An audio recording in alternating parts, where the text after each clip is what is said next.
Welcome to LOVEFiLM, Cillian. Thanks. Nice to have you here.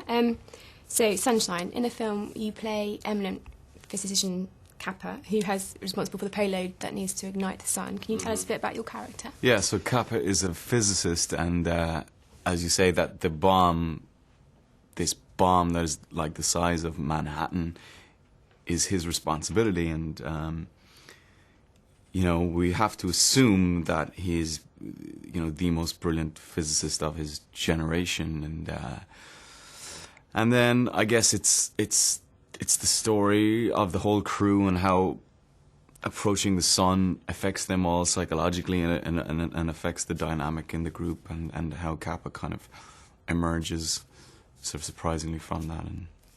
And I read that Danny made the whole cast spend 2 weeks living together in quite close quarters. Yeah. How was that? It was interesting, yeah.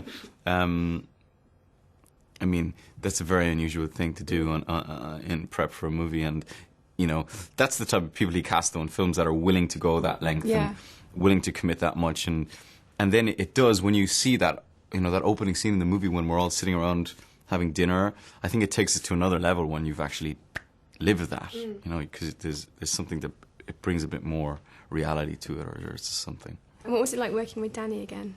It was great. It was really, really great. I mean, 28 Days Later was such an important film for me as an actor, and it really, you know, opened my career up, and it was really lovely to go away and work in different movies and to kind of grow up and then come back after 6 years and be able to bring something different. And I think what's really interesting about this film is that it's not all sort of shot on green screen. It's very much a physical set. So what was it like actually shooting on a 8-set soundstage? Yeah, it was cool. I mean, what was very exciting was initially walking around the spaceship, and that was a real, you know, boy's own thing. You know, when you see the flight deck and the mess room and the quarters and all that, that was very, very cool. I mean, it loses its novelty very quickly when you're there for 3.5 months. But yeah, it was great, and that you're right. Like, it was, most of it was tangibly there.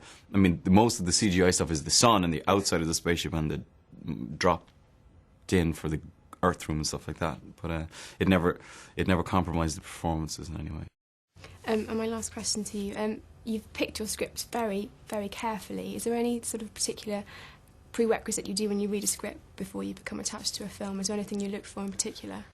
Just that it's, you know, good writing and original, and there's very few of those around, and I try and insist upon diversity, you know, so you don't repeat yourself, and I think it's easy to equate employment with success, whereas I think it's better to just wait for the right project. Lovely. It's been a pleasure talking to you. Likewise. Thank you.